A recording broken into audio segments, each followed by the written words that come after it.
Everyone has felt it at least once. The warmth of being someone's everything. Someone calls only when they are lost. Someone comes back only when they are broken. And you open the door every time because it feels like love. But what if it was never love at all? What if it was just need? This story is about something most of us have never questioned. We were taught that love means sacrifice. We were told that staying is strength.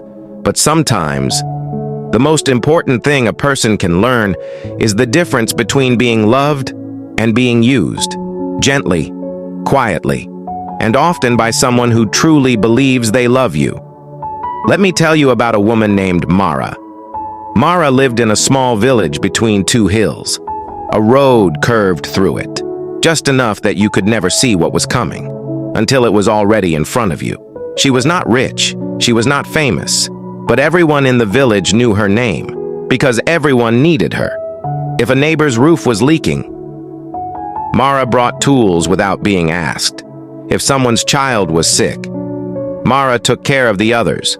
When old Thomas lost his wife and stopped eating for weeks, it was Mara who sat beside him every morning and with bread and silence, until he found words again. People said Mara had a gift. They said she was born to help, and Mara believed them, because whenever she helped someone, she felt peace, like she was finally becoming who she was meant to be. She had a husband named Edric, a quiet man, kind eyes, strong hands, a man who could fix almost anything made of wood or stone. But when life became hard, Edric became distant. He stopped talking at dinner, stopped asking how Mara's day was. He would sit by the fire in silence, and Mara would quietly bring him tea. No questions, no complaints. And when work finally returned, so did his warmth, his laughter, his kindness. Mara told herself, this was love. She believed this was what marriage looked like. You carry someone through darkness until the light returns. And for years, she accepted that rhythm as normal. Her closest friend was a woman named Shella, sharp-minded, loud laugh. The kind of friend who always pulled Mara out of her quiet world. But Shella had a habit. Whenever life hurt her, she came to Mara, not to ask how Mara was doing, not to bring comfort, but to pour out her own pain. And Mara received it all, every single time. After every visit, Shella left lighter, and Mara stayed behind, heavier than before. Still, Mara called it friendship, because she believed a true friend shows up in hard times, and she was proud to be that person. There was also a young man named Doran, 17 years old, restless, always in trouble, not cruel trouble, just the kind born from loneliness and too much untamed energy. Mara took him under her care. She gave him work, listened to his dreams, lent him money when he needed it. And even when she said she expected nothing back, a quiet part of her hoped he would someday prove worthy of her trust. For 2 years, Doran came to her whenever he had nowhere else to go, and Mara gave and gave and gave. He once told her, "You're the closest thing to a mother I've ever had." Those words filled her heart so completely. She did not notice herself disappearing. She stopped sleeping well. Her own little garden dried out.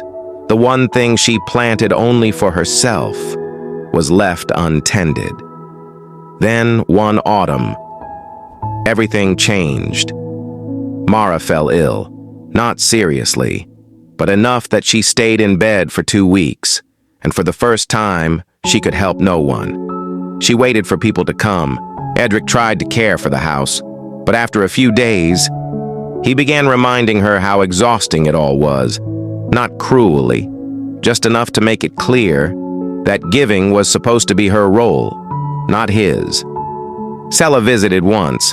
She brought a small cake, then spent most of the visit talking about her own problems. Before leaving, she smiled and said, "You'll be fine soon, you always are." And then she left. Doran never came at all. Mara stared at the ceiling that night, and something inside her became very still. Not anger, not sadness, just stillness. The kind that comes before ice forms over water, and for the first time, she saw clearly. She remembered every roof she repaired, every burden she carried, every hour she listened, and how rarely anyone asked how she was. Then the truth arrived quietly. She had not been loved. She had been useful, and those are not the same thing. Being loved means someone sees you, even when you have nothing left to give.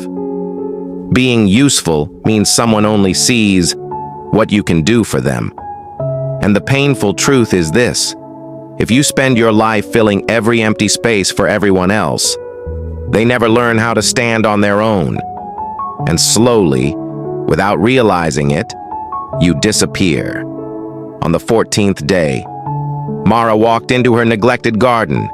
She pulled the weeds from the dry soil, turned the earth with her own hands, and planted new seeds, not for others, for herself. That morning she made a decision, simple but enormous. She would still help people, but differently. She would help from love, not fear, from fullness, not emptiness. The next time Sela came to her door carrying another storm, Mara poured tea, sat down, and before Chela could begin, Mara spoke first.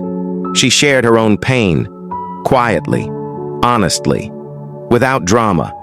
For the first time, Chela listened, and something real passed between them. Not dependence, not obligation, friendship. Edric noticed the change, too. Mara stopped rushing to fill every silence, stopped solving every discomfort before he even noticed it. At first, it unsettled him. Then it made him curious. Slowly, awkwardly, he began asking her real questions. How are you feeling? What do you want? What are you thinking about? Small questions, but real ones. Months later, Doran returned, older, quieter, and for the first time, he came without needing something. He admitted he was ashamed for not showing up when she was sick. Mara welcomed him in, but she did not pretend it didn't matter. She told him gently, "The people who care about you should show up, and so should you." And that lesson gave him something her endless giving never could: responsibility, a standard to rise toward. Mara did not become cold. She did not close her door. She simply learned to open it differently, with choice, not obligation, with love, not fear. And something extraordinary happened after that. The people who truly cared for her became visible. They had always been there. Quiet people, gentle people, people who never demanded much, but Mara had been too busy answering the loudest needs and to notice them. Now she could. And now, she finally had something left for herself too. So if you have always been the one who gives, ask yourself one honest question. When you had nothing left to offer, who stayed? The people who truly love you are not the ones who need you most.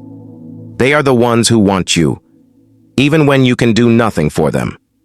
Because being needed can feel like love, especially if nobody ever taught you what real love looks like. Need feels warm. It feels important. But need is hungry. It does not ask how you are. It only asks what you have. You are not a service. You are a person. And the moment you begin treating yourself that way, you finally see clearly who is truly there. Be kind. Help people. Open your door.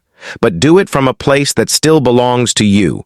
Do it because you choose to, not because you are afraid of what happens if you don't. That is not selfishness. That is the beginning of real love, for others, and for yourself. Mara planted new seeds that morning, and her garden grew back stronger than before.